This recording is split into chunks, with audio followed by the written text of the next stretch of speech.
right. Hi, my name is Heidi, and I'm a compulsive overeater. Hi, Heidi. I was just sharing before the meeting, every time I hear there's going to be something recorded, my anxiety goes up and my fear comes out, and I think it triggers my perfectionism, and I think I have to say something brilliant, and that's my disease talking. So I am very grateful to be here. It's been a long time since I've had the opportunity to speak, and not just in a meeting, a sharing meeting. So let's see here, what it was like, what happened, and what it's like now. So I have two photos I'm going to send around.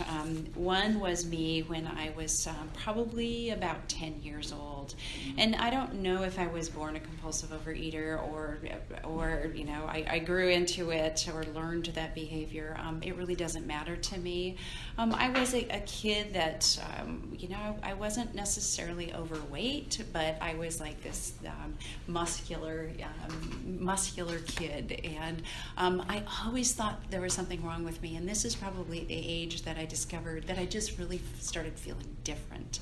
And my daughter bedazzled the photo for me a while back. I'm not sure why she chose to do that one, but I'll share that. And the other one was me near my top weight. There aren't very many pictures of me at my top weight because I hated my body, and I had only black pants in my wardrobe. I wore lots of dark clothing and lots of big shirts, and I did my very, very best to hide. And so, really my story goes, I think I'm probably kind of a garden variety compulsive overeater. I started from a young age.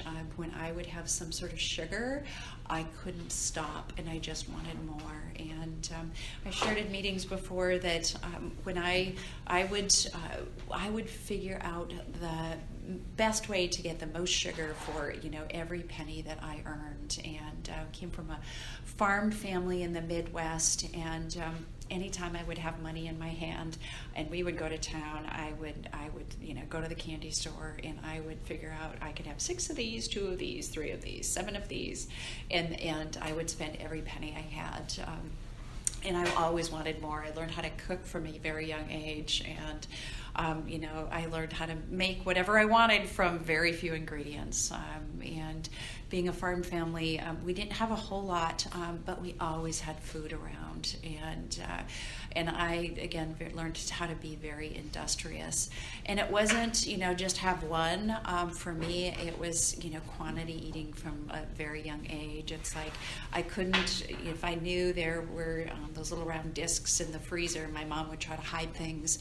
I would just go and get one, go and get another, go and get another, go and get another. And I learned how to sneak food from a very young age, go down in the middle of the night and dig through the cabinets, and I knew exactly on the top cabinet to the left where all the goodies were and which part of the freezer they were in, and I couldn't stop. And I don't know that I ever really knew that I wanted to or had to, but when I got into my early teen years, I learned that I felt different than other people. Other girls had different body styles than me, and I felt different. When I had decided that I wanted to diet, I had no idea how to do that, and so I stopped eating. And I remember one day I was at the top of the stairs, and my parents were calling me for breakfast, and I was going to try to figure out how to avoid going down to eat breakfast because I knew I didn't want to eat, and I was going to lose weight.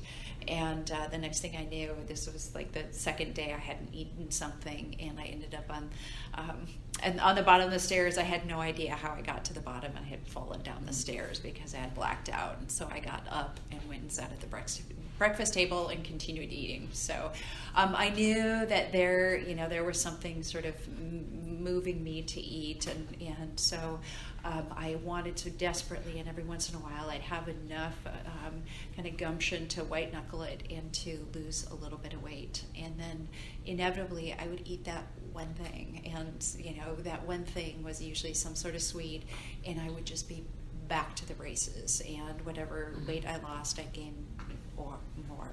And so that continued through my teen years. I remember, doing all kinds of diets. I tried throwing up to I hated the feeling of throwing up. I couldn't even do it, so I called myself a failed bulimic for a while. And thank God. And I actually, so over time, my weight just continued to go up and down, and every time it would go up a little bit further. And, as I look back, it was, I was probably 20, 30 pounds overweight, and it wasn't really until my later 20s that it kind of got up in the bigger numbers. And I just continued to feel more and more desperate and out of control. And, life happened along the way. It wasn't, one of the things that I learned is that I really had a hard time concentrating. I went off to college, grew up in a little small town, went off to college, and it was the, big city and big classrooms, and there were way too many distractions. And I just started eating like crazy. And I remember they'd have a buy one, get six free little coupon, and I'd buy my one and then get six free, and then go home and eat them all, and then go back and get more, and my weight just came up too. And then in my first year in college, I actually I went on this diet that it was terrible. Like it was probably like 500 calories a day. I lost a lot of weight very quickly and started getting attention from being the girl who was like not that attractive to all kinds of guy attention.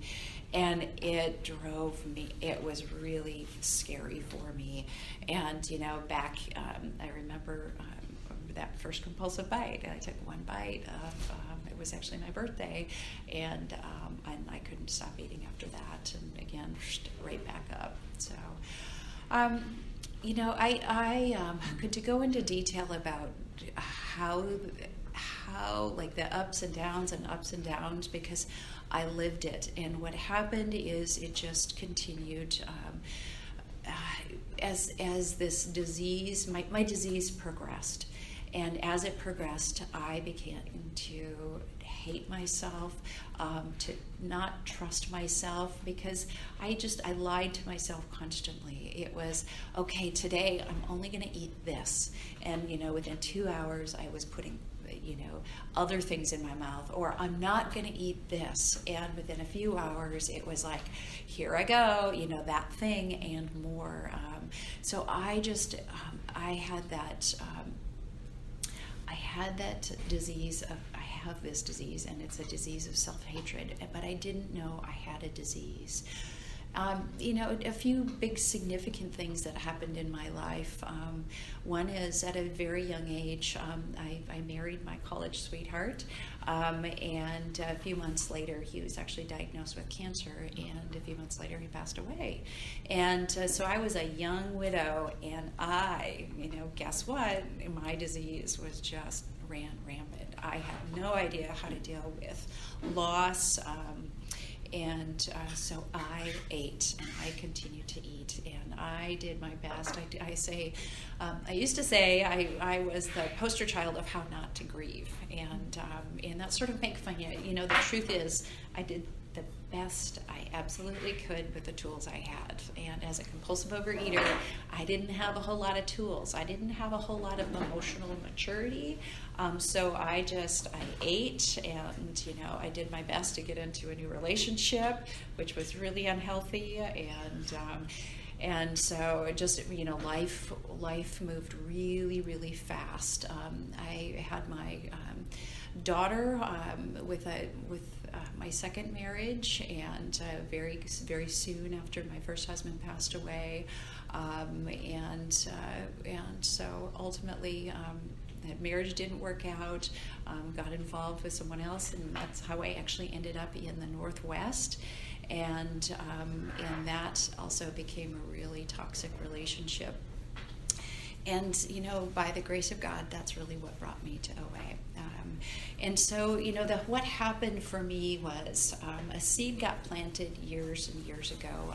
I remember I was at a garage sale, and I probably in my 20s, and I saw this book. It said Overeaters Anonymous, and it was like, I could use that. And then I realized what I said it either out loud or in my mind, and it was like, oh my goodness, and I threw it back and didn't even really think about what Overeaters Anonymous was. I had people in my life who had worked Al-Anon programs, and it also just through in 12-step programs, AA programs, and to me, it was like these were the coolest people, and I wanted what they had, and I just sort of plugged that away, and then when I was here in Olympia, and I had a friend who started going to OA, and I watched her have a different relationship with food, and I listened to what she talked about, and I watched her start to get not just lose weight but start to maintain weight, and I had never seen anyone in my life before maintain weight loss. And so that was, she was probably the person that sort of showed me a little bit about what maybe this program could be. I joke with people saying I came in during Girl Scout season. So I came in, my very first meeting was in March of 2003. And March 19th, it was the Wednesday meeting at St. Peter's Hospital. And what got me to my first meeting was really desperation. I had started feeling like my marriage at the time was falling apart. I started watching my weight go right back up. It had gone down for a while, and it started going, it was marching up the scale, but it was more that desperation was probably at an all-time high for me. I had a number of diseases. I have a digestive, an autoimmune, another disease and I had some other physical manifestations that were really starting to flare, and I couldn't stop eating.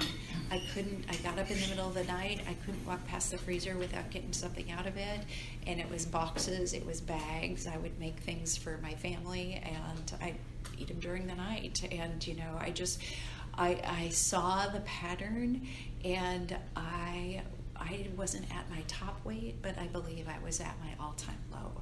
And I felt like I had tried all kinds of weigh and pays in the past. I had tried just about every diet, and someone said, what are you willing to do? And I said, I'm willing to do whatever it takes. So I committed to someone that I was going to go to an OA meeting. And then I was mad because I said it out loud, and then I had to go because I'm a people pleaser, and if I say things out loud, I have to follow through with them.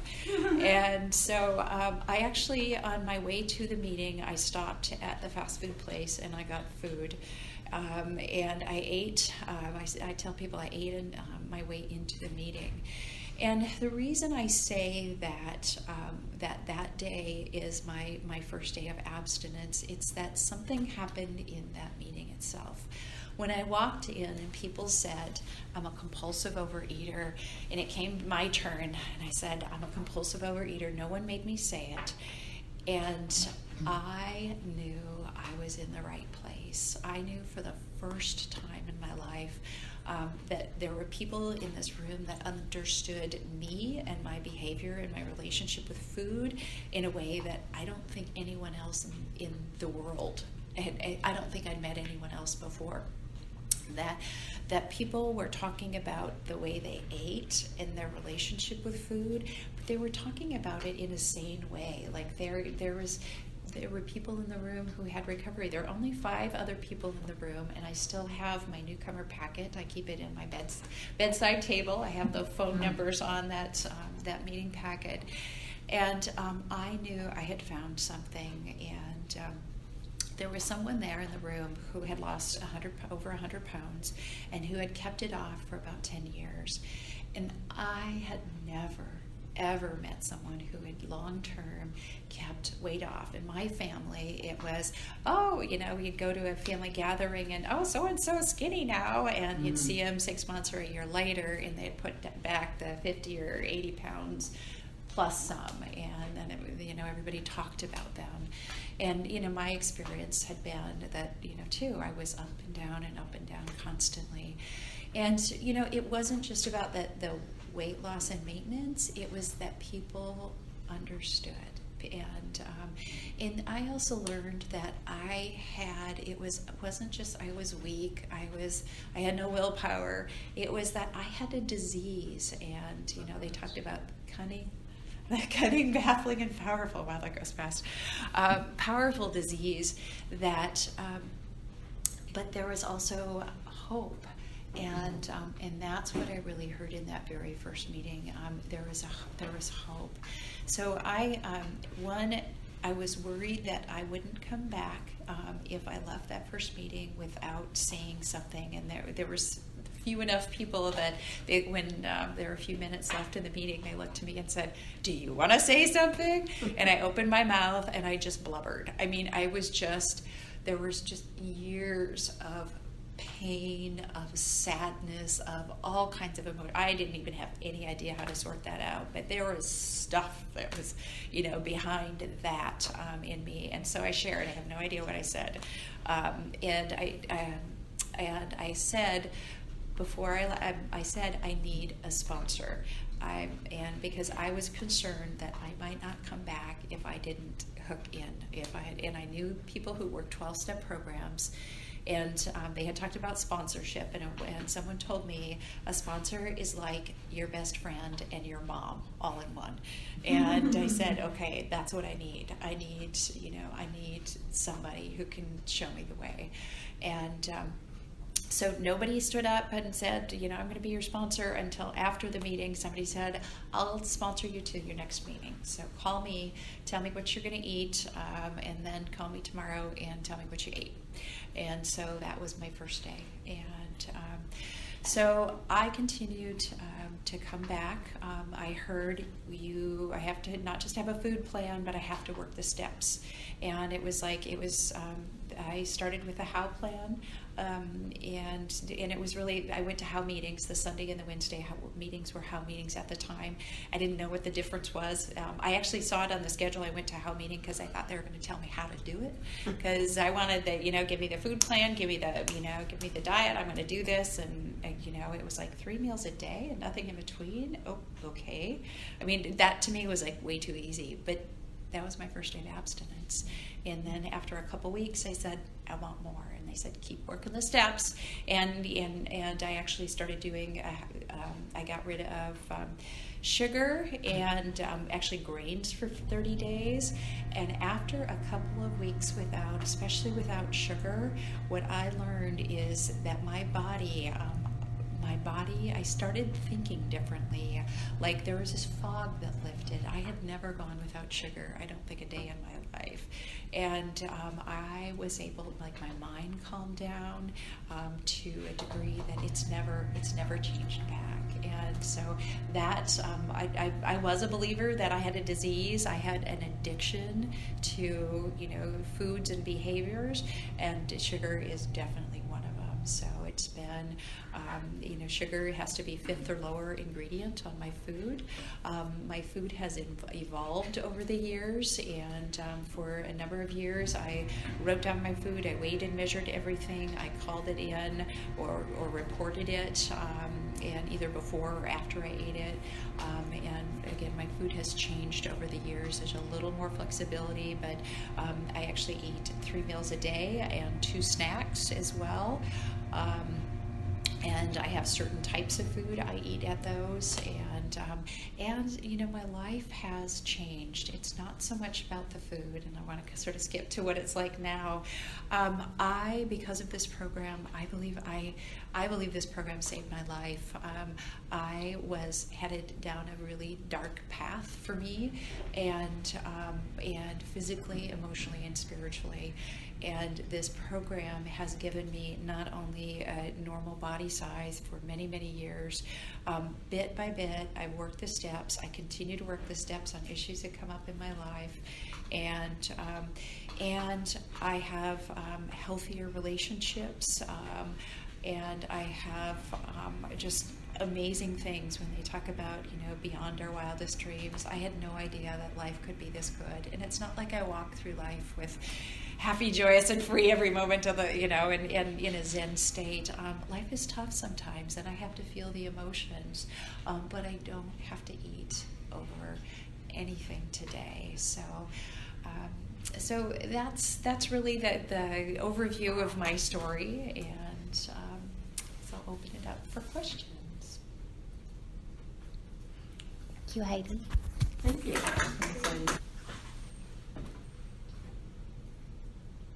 I'm Susan. I'm a compulsive film reader. Hi, Susan. Thanks for sharing.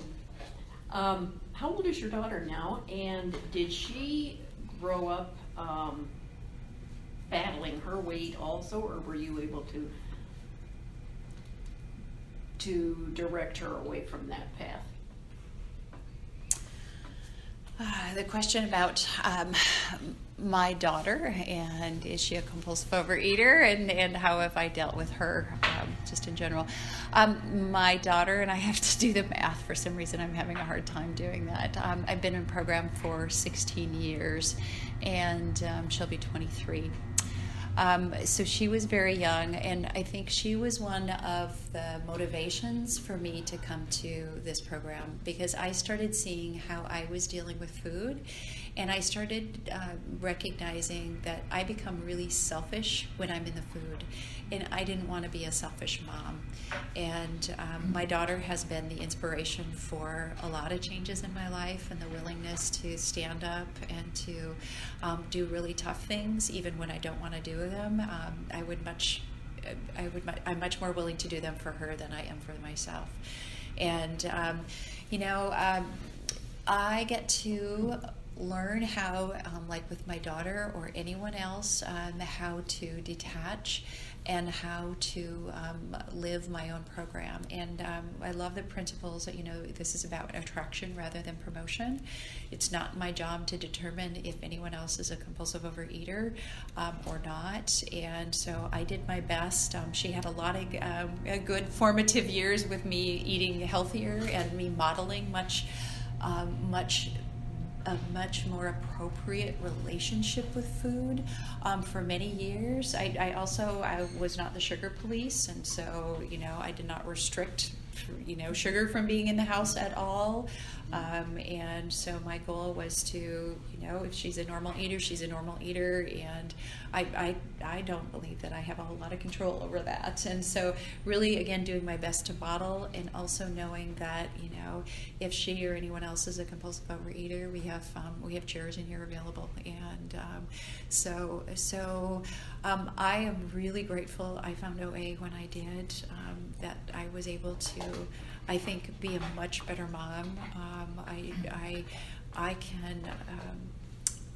I can again detach a lot better. I think I can shut my mouth when I need to shut my mouth, when my tendency might be to continue to talk and tell her what to do.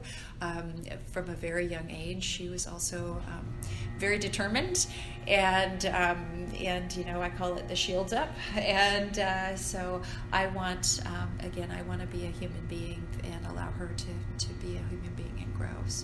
So I just I love the opportunity to be a mom in recovery. So I guess that's what I have to share about that.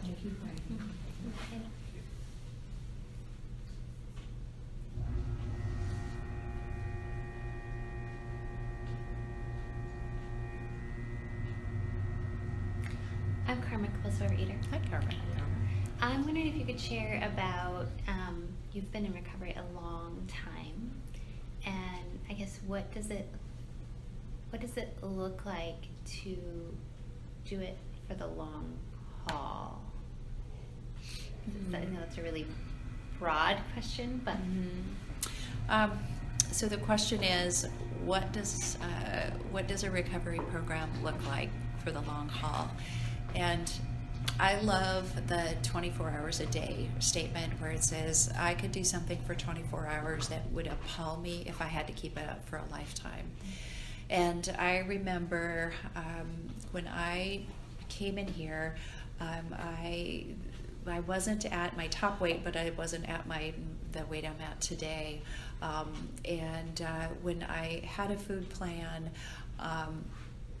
the weight started dropping off very quickly. And when I got to the place where it was like, oh my goodness, it's time for maintenance. I've never done maintenance. I was scared to death.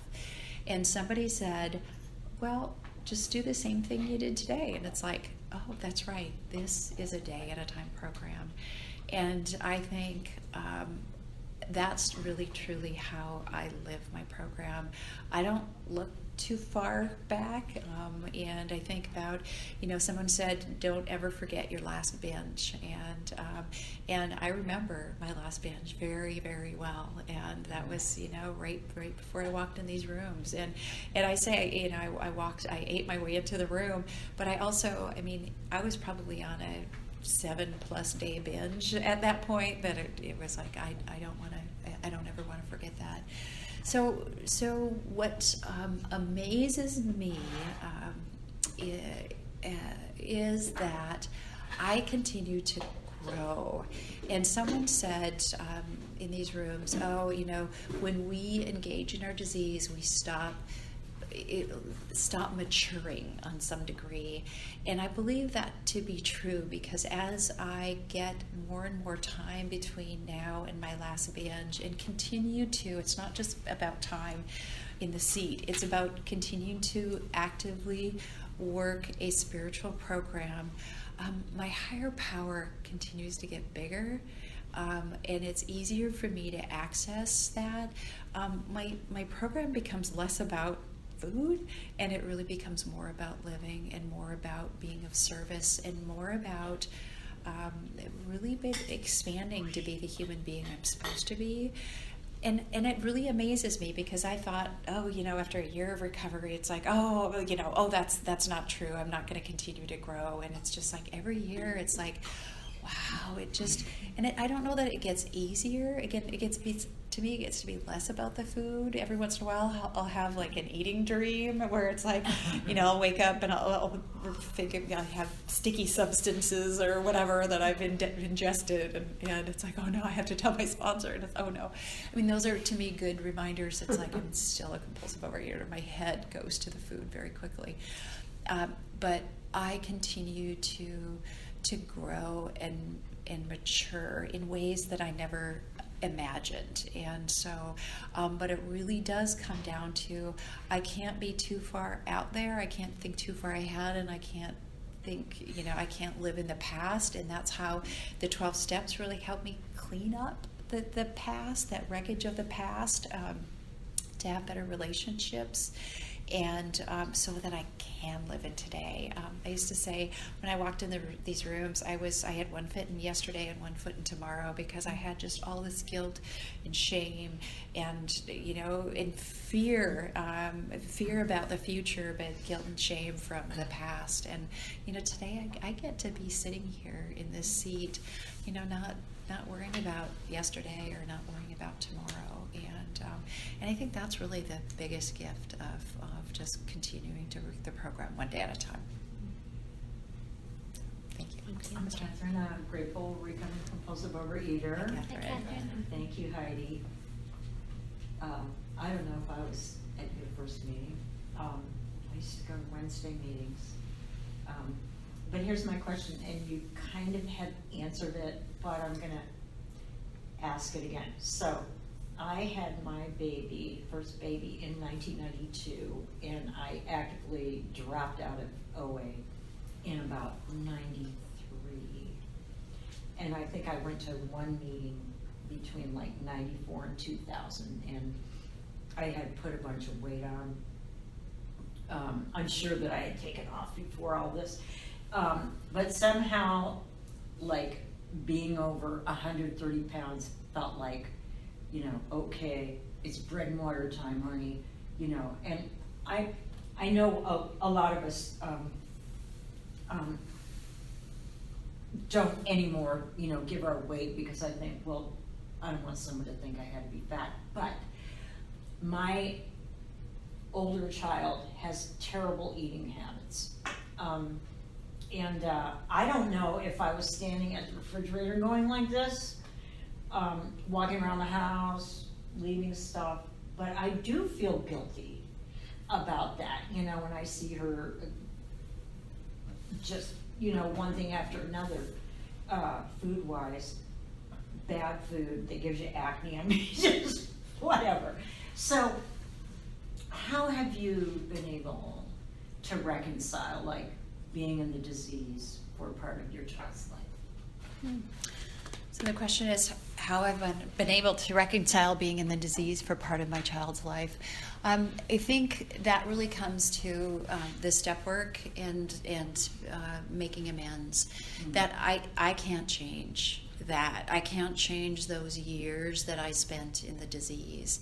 And, you know, more than anything, more than, you know, I don't really worry about her watching me, you know, shove food in my face, because I was a pretty darn good secret eater. And, you know, I don't know that anybody really saw me eat how I used to eat. And so, you know, really for me, it's been about living amends and about, you know, I can't go back and apologize for her, for, you know, for sort of, you know, more than anything, I think I was checked out. And my living amends are to show up and to be present for her and, you know, be present for any, you know, whatever tough conversations she has or whatever she's going through. And I think that's really with anything. I mean, you know, it wasn't just my daughter that, you know, that's lost out on those years. It was me. It was, you know, I didn't get to experience lots of life because I was wondering, you know, trying to figure out where I was going to get my next craving fulfilled. And it's like I spent a lot, my head was in the food all the time, and I missed out on so much life. And so really, I guess quick answer, those are my living amends. And that, you know, and that's really the beauty of the 12 steps. It's like, you know, I get to sort out what the things where I made error, where I harmed others, where I harmed myself, and I get to reconcile those pieces. So thank you. Thank you. Thanks, My name is Sabine. I'm a compulsive overeater. Hi, Sabine. Thank you for sharing, Heidi. My question is, how did you deal with people and family and friends in the beginning, especially when you started your new meal plan and birthdays rolled around and Christmas and they offered stuff? Absolutely. How did I deal with family and family situations when I first started working the program? I had lots of people around me. I went to at least 3 meetings a week, and probably more than that when I first started working the program. I heard a bunch of things. And the other thing is that my family of origin was several states away, which actually made space and time made things easier. But I remember my very first holiday, I was terrified because I was going over to someone else's house and I had gone to a meeting, it's either the day before or that morning, and I heard a couple of things. One was, you know, I don't have to eat codependently anymore. And it was like, ta-da! It was like I so often, because people made things for me, I felt guilty and I felt like I had to eat them. And just by someone saying that, I realized I had permission to take care of myself. And that was really important to me. And the other thing was for holidays. For me, I think, you know, holidays are special, and I get into trouble with special. And so for me, my food plan was, again, I have to take, it doesn't matter what day of the week it is, you know, for me, today's Sunday. So I know what I'm going to eat on Sunday. And so just having people I could commit my food plan to was really helpful. And when I knew I was going to be in rough times, you know, still today, I'll commit my food if I'm going to be in a situation, whether it's family or friends or in potlucks. And, you know, oftentimes I'll bring my own food with potlucks. And just I have to do whatever it takes to take care of myself and take care of my food. It's like the baseline thing. And when I first started working the program, it really helped for me to commit my food to a sponsor, whether it was beforehand or after. to write down what I was eating, to know that I had certain things that I ate, and certain things that I didn't eat. And it was just so much easier to live a meal at a time. And that was helpful to walk through family situations too. And really the wisdom of people. We have podcasts now, we have meetings now, we have phone meetings. We have so many different ways to hear the message and to check in with other people. I would sometimes bookend things too. It's another one of my favorite techniques. And that if I'm going to go into a situation which is going to be challenging, I will call somebody or text somebody before I go in. If there's food involved, sometimes I'll say, "This is what I'm going to eat," and I'm going to text you when I'm on my way out the door, when I'm done, and then I'll again close it off. So it's just a way for me to keep safe, for me to sort of touch, kind of touch program, and so those were some really, I think, some of the most helpful things. And today I go back to visit my family. They still don't understand. "Oh, I made you this," and it's like, I don't eat, I haven't eaten that for years. Thank you. I'm kidding. And I don't make a big deal about it. It's like, thank you. Oh, no thanks. And just, being gracious, and I don't have to make a big deal of it. And, "Oh, I made this for you, and I only put honey in it." It's like, oh, thanks, but yeah, pass it to the next person. So, and then the other thing I learned in here is that I can get up and be of service. Like, I don't need to sit at the table. My family used to sit at the table, and they still do, pass things around and around and around, and it's like, you just keep taking food, and it's like, the food on my plate is the food on my plate. I'm not going to get seconds. And then I can get up and go do dishes, or I can get up and do something different. And my commitment to my sponsor is that if any situation, I can always leave. Doesn't matter what family situation, doesn't matter who's there, doesn't matter who's going to get upset. It doesn't matter. My abstinence has to be the most important thing in my life, without exception. And so that means whatever situation, I'm getting ready to go out east for a school program that I've been looking forward to for years. And my commitment to my sponsor is that if I can leave, no shame, no questions asked. If my abstinence is compromised at all, I can come home. I can, put it up, put a flight on my credit card, and I can come home, because that's how important it is.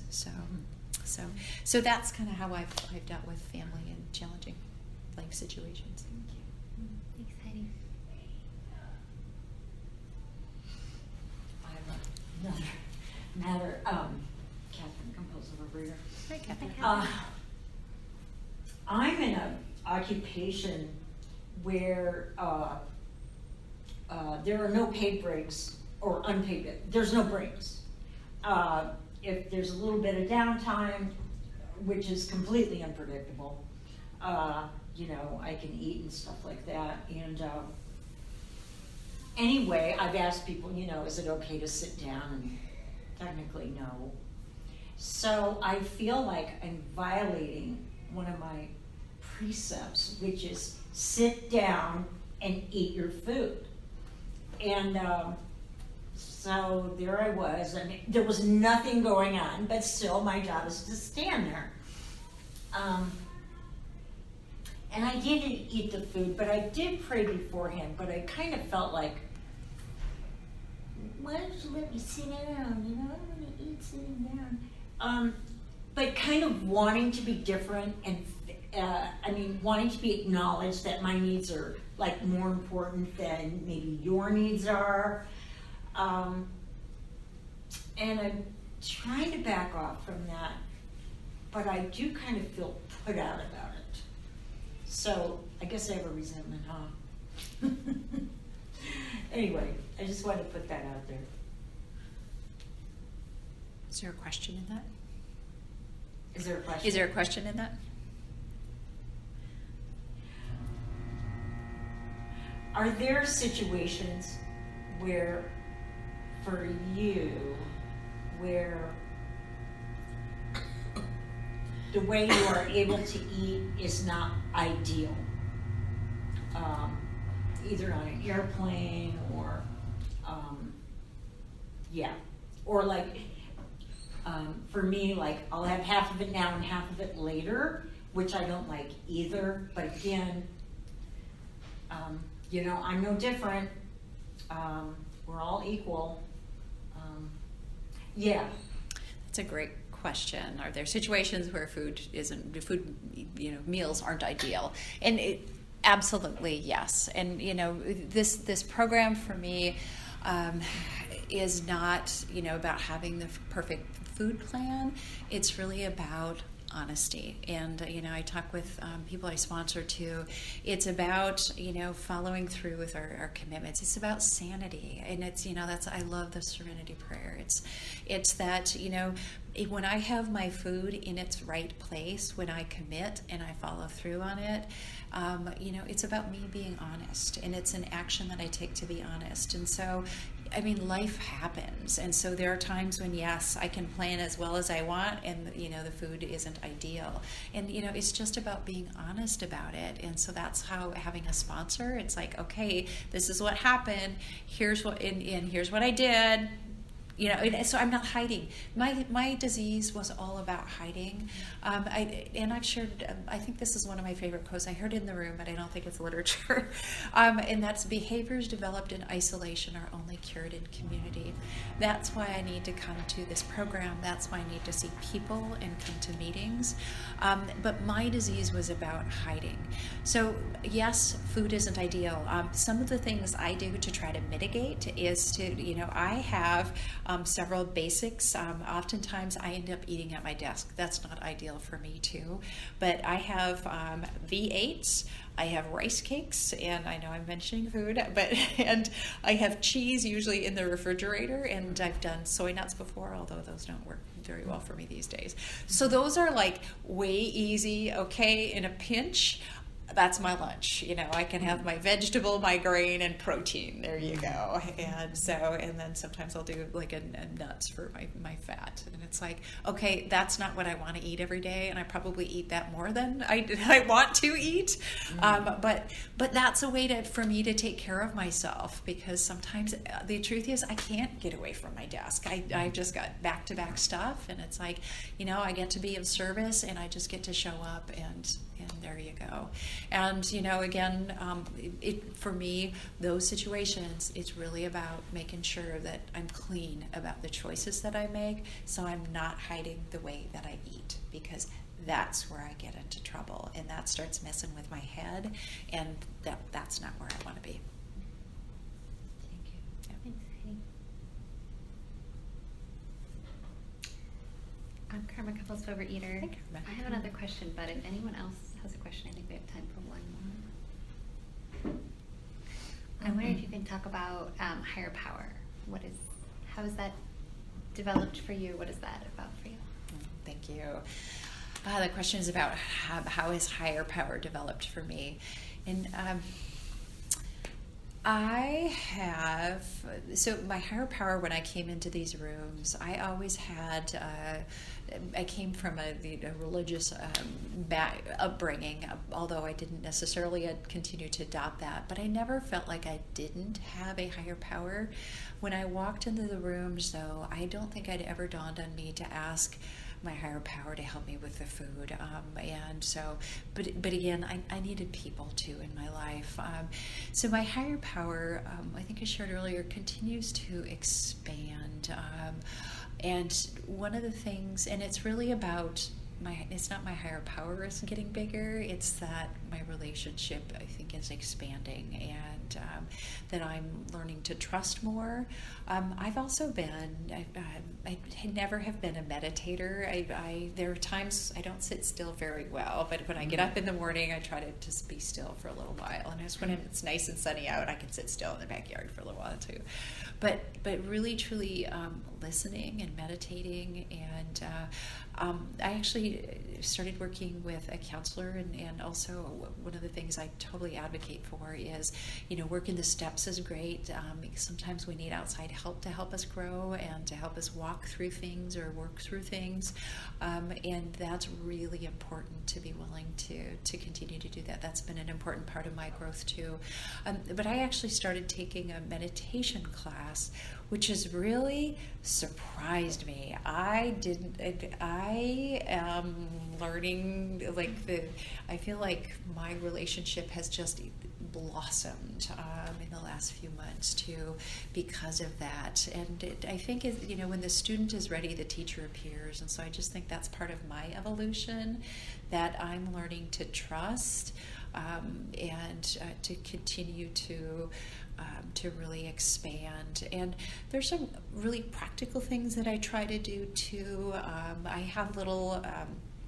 I have some sticky notes around my house, but I have like a little chalkboard, and that I keep some notes onto, and just like higher power reminders right in my home. And at work, oftentimes I'll have one of the daily readers in my purse, and that's underneath the desk. And it's just a visual reminder for me that to check in with higher power, because it's just easy to get wrapped up into the busyness of the day or whatever's in front of me. But really to be really practical about asking for help. And oftentimes I'm praying in my head, help me. One of my favorite prayers is, let me love whatever walks through the door. And because my higher power, and I think that's another evolution that my higher power has made, it's not the mean guy, that came from my religion. It is the loving, the all-loving spirit that really continues to help me open my heart, and be willing to love, regardless. And so, and that means love myself too. And I think that's been a really important part of my journey through recovery, is that it's much easier for me to look out there and just kind of pick on myself still, but to really have a kinder, gentler voice and acceptance for my own humanity and my own humility. So I think my higher power, my relationship has definitely grown and expanded.